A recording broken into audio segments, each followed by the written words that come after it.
Bismillahirrahmanirrahim. Assalamualaikum warahmatullahi wabarakatuh. Alhamdulillahirabbil alamin. Wassalatu wassalamu ala asrafil anbiya'i wal mursalin wa ala alihi washabihi ajma'in, amma ba'du. Pertama-tama, marilah kita panjatkan puji dan syukur kehadirat Allah Subhanahu wa Ta'ala yang telah mempertemukan kita di Ramadan berkah tahun ini. Tak lupa, salawat dan salam mari kita junjung tinggi kepada baginda besar Muhammad Sallallahu Alaihi Wasallam, sahabat Al-Quran yang mudah-mudahan dirahmati oleh Allah Subhanahu wa Ta'ala. Al-Quran diturunkan sebagai obat buat penyakit, sebagai petunjuk, dan sebagai rahmat bagi orang-orang yang beriman. Sebagaimana firman Allah dalam Al-Quran, Quran surat Yunus ayat 57. A'udzu billahi minasyaitonir rajim.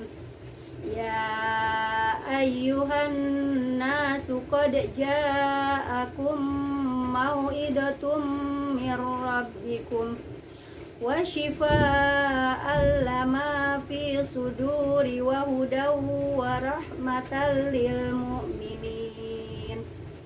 Wahai manusia, telah datang kepada kalian nasihat dari Rabb kalian dan sebagai penyembuh bagi penyakit yang ada di dalam dada, sebagai petunjuk dan sebagai rahmat bagi orang-orang yang beriman. Jika ada penyakit dalam kolbu kita, jika ada penyakit dalam tubuh kita, yakinlah bahwa Al-Quran adalah penyembuh yang akan merontokkan radikal bebas yang ada di dalam kolbu kita, radikal bebas yang ada dalam aliran darah kita, dan radikal bebas yang ada dalam organ-organ tubuh kita. Sebagaimana Allah sebutkan dalam Al-Quran, surat Al-Isra ayat 82. A'udzu billahi minasyaitonir rajim. Wa nunazzalu minal qur'ani ma huwa shifaa'un wa rahmatul lil mu'minin. Dan kami turunkan Al-Quran, suatu yang menjadi penawar dan rahmat bagi orang-orang yang beriman. Maka kita harus amat sangat yakin bahwa Al-Quran adalah penyembuh. Bagaimana syaratnya? Sama seperti jika kita sedang sakit, kita akan pergi ke dokter. Tatkala dokter berkata misalnya, habiskanlah obat ini 3 kali dalam sehari.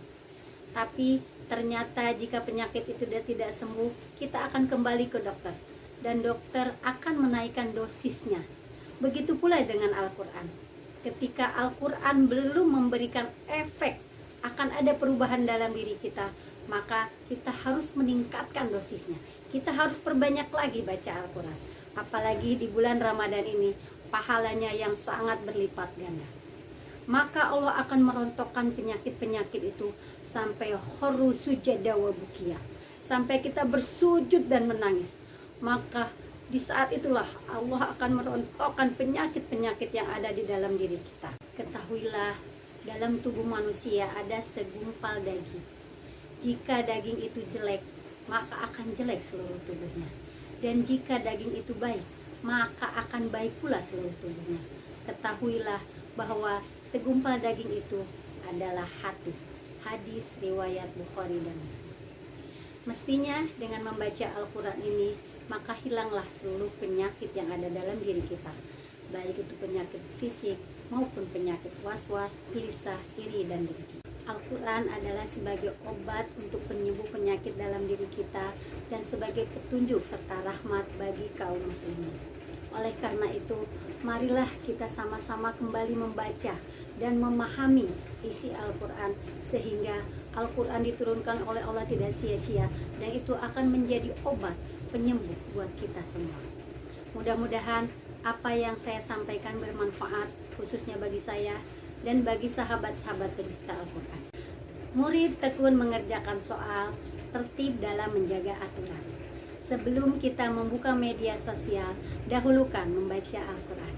Demikian yang saya sampaikan, mohon maaf atas segala kesalahannya. Wassalamualaikum warahmatullahi wabarakatuh.